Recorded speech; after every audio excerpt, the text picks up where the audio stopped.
जय हिंद, वंदे मातरम। स्वागत है आपका हमारे अपने यूट्यूब चैनल शिक्षा भारत में। हमेशा की तरह कुछ खूबसूरत लाइंस के साथ स्टार्ट करते हैं हमारा आज का ये इम्पोर्टेंट टॉपिक कि मंजिल यूं ही नहीं मिलती राही को, कि मंजिल यूं ही नहीं मिलती राही को, जुनून सा दिल में जगाना पड़ता है। पूछा चिड़िया से कि घोंसला कैसे बनता है, पूछा चिड़िया से कि घोंसला कैसे बनता है। वो बोली कि तिनका तिनका उठाना पड़ता है, वो बोली कि तिनका तिनका उठाना पड़ता है। तो कहने का मतलब है कि मंजिल एक दिन में प्राप्त नहीं होती है। अगर हम कुछ भी पाना चाहते हैं तो उसके लिए हमें दिन रात मेहनत करनी पड़ेगी। तो शुरू करते हैं हमारा आज का ये इम्पोर्टेंट टॉपिक। नाउन और केस की बात कर रहे थे।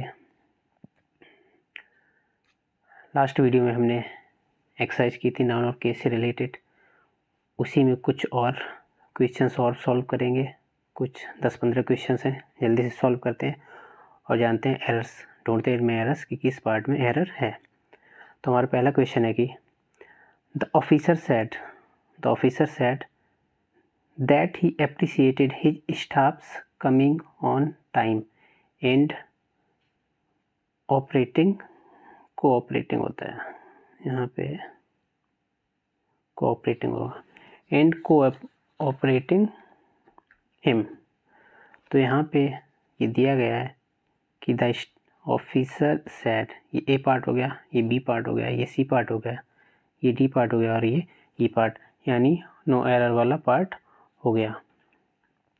तो देखते हैं कि हमारे किस पार्ट में एरर है या कोई भी एरर नहीं है। तो जैसा कि आपको बताया था नाउन और केस के वीडियो में कि जीरंड से पहले, क्या बताया था आपको कि जीरंड से पहले अगर कोई वर्ड आता है तो वह पजेसिव केस में होगा। यानी जीरंड से पहले किसका यूज करेंगे हम, जीरंड से पहले पजेसिव केस का यूज किया जाता है, पजेसिव केस का यूज किया जाता है जीरंड से पहले। ठीक है, पजेसिव केस के बारे में आपको बता दिया गया था कि पजेसिव केस क्या होता है। तो यहाँ पे जो जीरंड क्या है, कमिंग। यहाँ पे जो जीरंड है वह क्या है, वह है कमिंग। तो जीरंड से पहले पजेसिव केस का होगा और यहाँ पे यूज किसका हो रहा है, यूज हो रहा है ये, इसे या तो नॉमिनेटिव केस कह सकते हैं, ऑब्जेक्टिव केस। तो यहाँ पे हम स्टाफ्स, जो ये स्टाफ्स है इसके साथ हम एपोस्ट्रॉफी का यूज करेंगे। तो कहने का मतलब है the officer said that he appreciated his staffs coming on time and cooperating him. तो क्या कहते हैं, जो ये जीरंड होता है, जो कमिंग, जीरंड क्या होता है कि वर्ब की फर्स्ट फॉर्म के साथ आईएनजी, वर्ब की फर्स्ट फॉर्म के साथ आईएनजी। तो यहाँ पे कम है, कम के साथ आईएनजी लगा तो ये क्या बन गया, जीरंड। और हमारा रूल कहता है कि जीरंड से पहले पजेसिव केस का यूज होता है, पजेसिव फॉर्म का यूज होता है। तो इसलिए स्टाफ के साथ एपोस्ट्रॉफी का यूज होगा, स्टाफ के साथ एपोस्ट्रॉफी का यूज होगा। नेक्स्ट क्वेश्चन देखते हैं। नेक्स्ट क्वेश्चन है हमारा कि as we are told this idea of Mrs Gandhi's was totally valid in the present condition of India.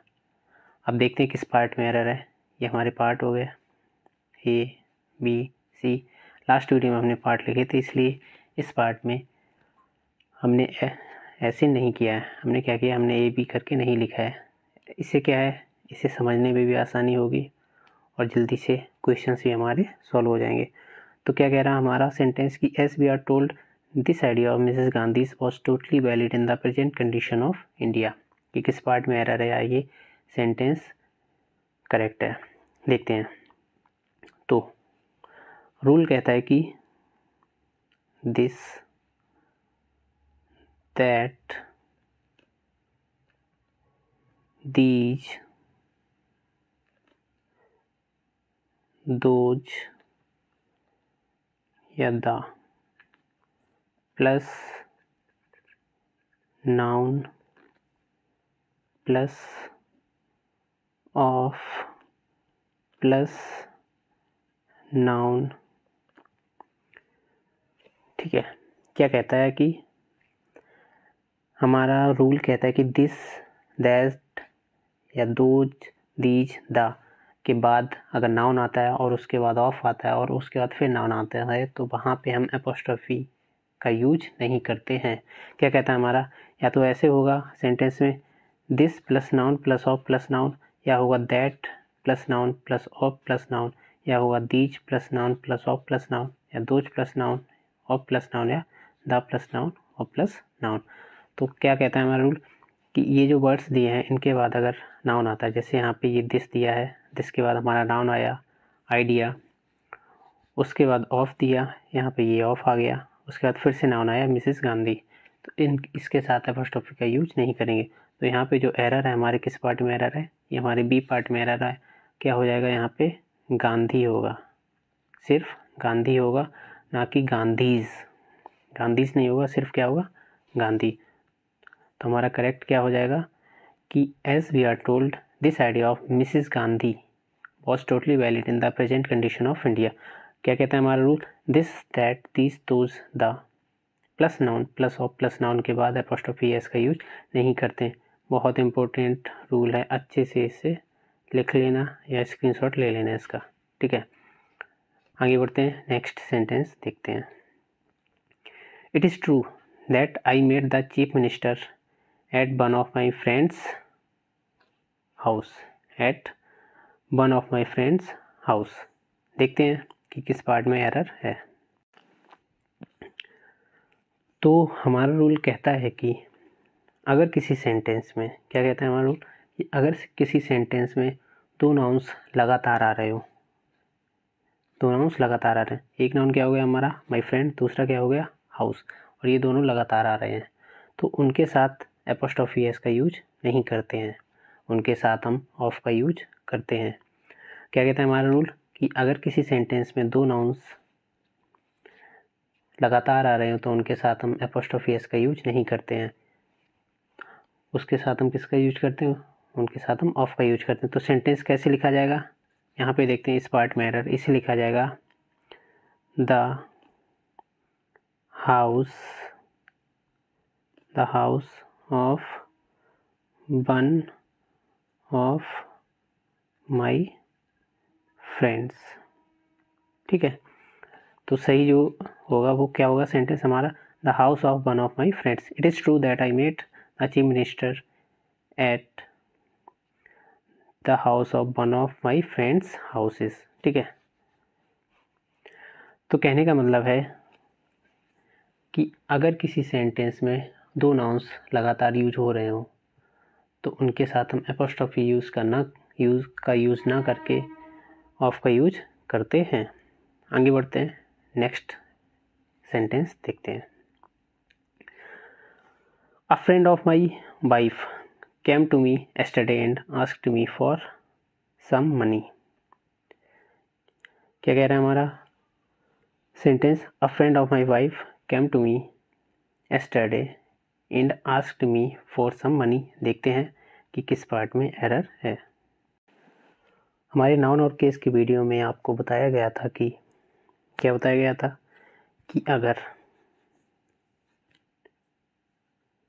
A plus noun plus of plus noun, ठीक है, इस तरह का स्ट्रक्चर अगर किसी सेंटेंस में आता है तो हम वहाँ पे जो लास्ट हमारा नाउन होता है उसके साथ हम एपोस्ट्रोफी एस का यूज करते हैं। तो यहाँ पे ए प्लस नाउन, नाउन क्या हो गया फ्रेंड, उसके बाद ऑफ ए हो गया, उसके बाद नाउन माई वाइफ, ठीक है।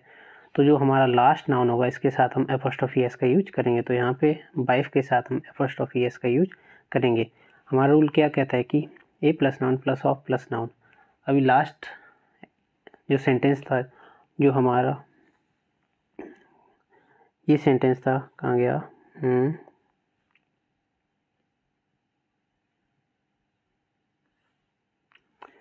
उसमें हमने क्या बताया था, ये देखते हैं क्या बताया था कि this these those the plus noun plus of plus noun के अगर किसी सेंटेंस में आता है तो हम वहाँ पे एपोस्ट्रोफी एस का यूज नहीं करते हैं। और इसी का बिल्कुल ऑपोजिट है ये वाला सेंटेंस, इसलिए इस सेंटेंस को यहाँ पे रखा था कि a plus noun plus of plus noun.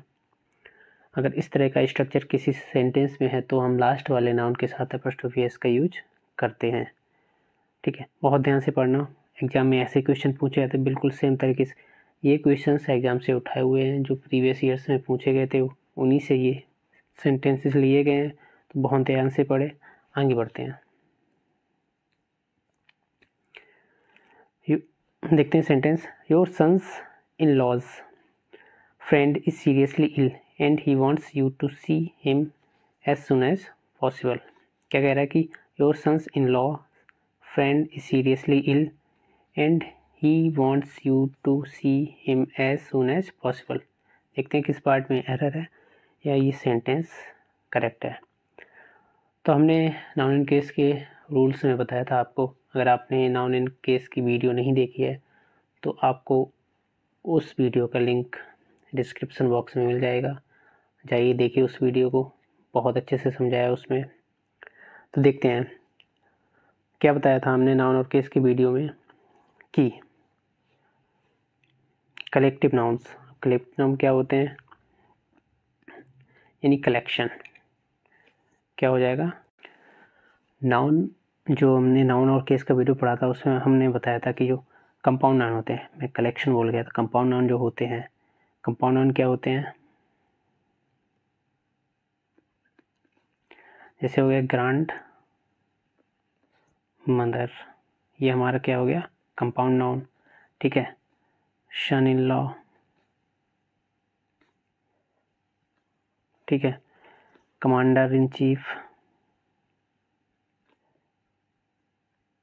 आपको compound nouns in chief list आपको प्रोवाइड कराई गई थी नाउन और केस के वीडियो में। तो क्या होते हैं हमारे कंपाउंड नाउन, इस टाइप से होते हैं। ग्रैंड मदर हो गया, ग्रैंड फादर हो गया, फादर इन लॉ हो गया, तो ये होते कंपाउंड नाउन। और हमारा रूल कह रहा है कि कंपाउंड नाउन के लास्ट वर्ड के साथ हम एपोस्ट्रोफी एस का यूज करते हैं, ना कि दोनों वर्ड्स के साथ। तो यहाँ पे जो सन इन लॉ दिया है इसके लास्ट वर्ड यानी लॉ के साथ हम एपोस्ट्रोफी एस का यूज करेंगे। तो हमारा सही क्या हो जाएगा, सन इन लॉज। क्या हो जाएगा, सन इन लॉज। ठीक है, तो हमारा रूल क्या कहता है कि जो कंपाउंड नाउन होते हैं यानी ग्रैंड मदर हो गया, सन इन लॉ हो गया, कमांडर इन चीफ हो गया, तो इनके लास्ट वर्ड के साथ हम एपोस्ट्रोफी एस का यूज करेंगे। नेक्स्ट सेंटेंस देखते हैं। I appreciate you helping the poor who are really the most ignored and completely deprived section in our society। देखते हैं कि किस पार्ट में एरर है। आई एप्रिसिएटेड यू हेल्पिंग, आपको बताया था रूल में कि जो जीरंड होता है, जीरंड से पहले हम पजेसिव केस का यूज करते हैं, यानी जीरंड से पहले पजेसिव फॉर्म का यूज होगा। तो यहाँ पे जो ये हेल्प है, हेल्पिंग है, यानी हेल्प प्लस आईएनजी, ये बन गया हमारा जीरंड। और इससे पहले हम पजेसिव फॉर्म का यूज करेंगे, यानी यू का पजेसिव केस क्या हो जाएगा, योर। तो हमारा जो सही यहाँ पे क्या होगा सेंटेंस, आई एप्रिसिएटेड योर, क्या हो जाएगा, I appreciated your helping the poor. I appreciated your helping the poor who are really the most ignored and completely deprived section of our society। तो हमारा सही आंसर क्या हो जाएगा, योर। हमारा रूल कहता है कि जीरंड से पहले पजेसिव फॉर्म का यूज करते हैं। नेक्स्ट सेंटेंस देखते हैं। I have read many plays of Shaw's who is called the Shakespeare of our age. I have read many of plays of Shaw's who is called the Shakespeare of our age. देखते हैं कि किस पार्ट में error है। I have read many plays of Shaw's who is called the Shakespeare of our age. ठीक है, तो हमारा रूल कहता है कि मैनी, इस टाइप से बहुत एग्जाम में क्वेश्चंस आते हैं कि many plus noun plus of plus noun के साथ अगर इस तरीके का स्ट्रक्चर किसी सेंटेंस में, तो हम वहाँ पे एपोस्ट्रोफी एस का यूज नहीं करते हैं। तो यहाँ पे मैनी हो गया, ये हमारा नाउन हो गया, ये ऑफ हो गया, ये नाउन हो गया, तो हम यहाँ पे एपोस्ट्रोफी एस का यूज नहीं करेंगे, सिर्फ किसका यूज करेंगे, Shaw. I have read many plays of Shaw who is called the Shakespeare of our age. तो कहने का मतलब है कि many plus noun plus of plus noun के साथ हम एपोस्ट्रोफी एस का यूज नहीं करते हैं। नेक्स्ट सेंटेंस देखते हैं। These buildings decoration is not as much impressive as it ought to be. देखते हैं कि हमारे किस पार्ट में एरर है। आपको बताया गया था कि जो नॉन लिविंग थिंग्स होती हैं उनके साथ हम जनरली एपोस्ट्रोफी एस का यूज नहीं करते हैं। तो बिल्डिंग क्या है, इमारत क्या है, इमारत एक नॉन लिविंग थिंग है, तो इसके साथ हम एपोस्ट्रोफी एस का यूज नहीं करेंगे। तो यहाँ पे जो हमारा सही आंसर हो जाएगा वो क्या हो जाएगा, the decoration of these buildings, the decoration of these buildings, building लिखा है ये, आप समझ लेना। these buildings तो क्या कहते हैं हमारा रूल की जो नॉन लिविंग थिंग्स हैं उनके साथ हम एपोस्ट्रोफी एस का यूज नहीं करते हैं, उनके साथ हम ऑफ का यूज करते हैं। ठीक है, नेक्स्ट सेंटेंस देखते हैं। कुछ खूबसूरत लाइंस दोबारा देख लेते हैं कि कौन कहता है कि कामयाबी किस्मत तय करती है, कि कौन कहता है कि कामयाबी किस्मत तय करती है, इरादों में अगर दम हो तो मंजिलें भी झुका करती हैं, इरादों में अगर दम हो तो मंजिलें भी झुका करती हैं। देखते हैं हमारा नेक्स्ट सेंटेंस कि when Jaya and Shyam came across Jyoti they caught one another hands and talked for a while. क्या कह रहा है हमारा रूल कि when Jaya and Shyam came across,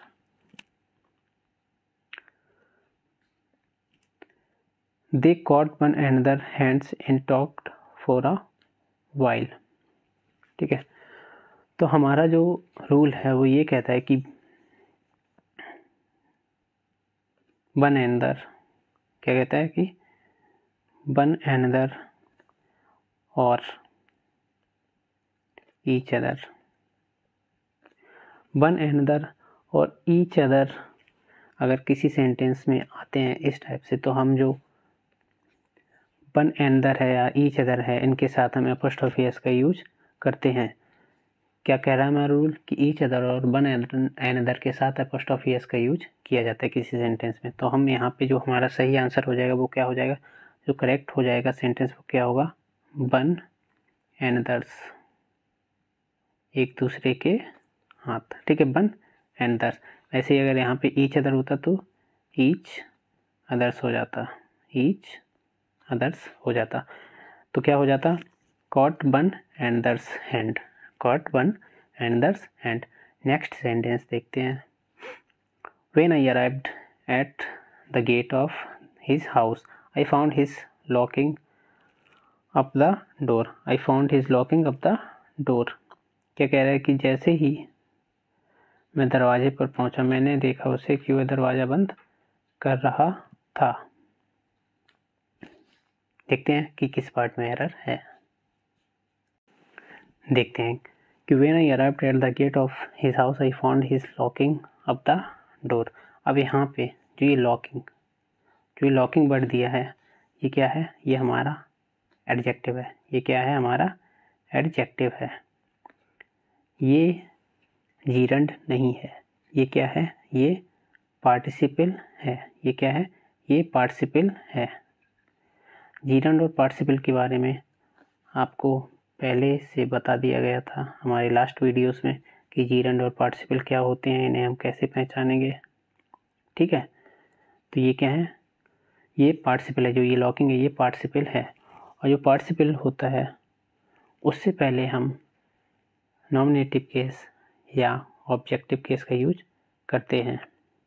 किसका यूज करते हैं कि जो पार्टिसिपल होता है उससे पहले हम ऑब्जेक्टिव केस का यूज करते हैं। तो यहाँ पे क्या हो जाएगा, तो यहाँ पे हिज ना होके हिज का ऑब्जेक्टिव केस क्या हो जाएगा, हिम। तो हम यहाँ पे हिज ना करके हिम का यूज करेंगे। ये तो ये क्या है, यहाँ पे ये लॉकिंग है एडजेक्टिव, और ये क्या है, ये एक पार्टिसिपल है। तो पार्टिसिपल से पहले ऑब्जेक्टिव केस का यूज होता है। तो हमारा सही आंसर क्या हो जाएगा, जो सही सेंटेंस हो जाएगा, when I arrived at the gate of his house I found him locking up the door. ठीक है, तो ये थे हमारे आज के क्वेश्चंस। आई होप आपको वीडियो अच्छा लगा होगा। एग्जाम में ऐसे क्वेश्चंस किए जाते हैं, ज़रूरी नहीं है सभी पार्ट्स में एरर ही हो, कभी कभी एकदम करेक्ट सेंटेंस एग्जाम में दे दिया जाता है, तो उस बात को भी ध्यान देना है। तो अगर आपको वीडियो अच्छा लगा हो तो वीडियो को लाइक करें, शेयर करें, कमेंट करें और चैनल को सब्सक्राइब करें। जय हिंद।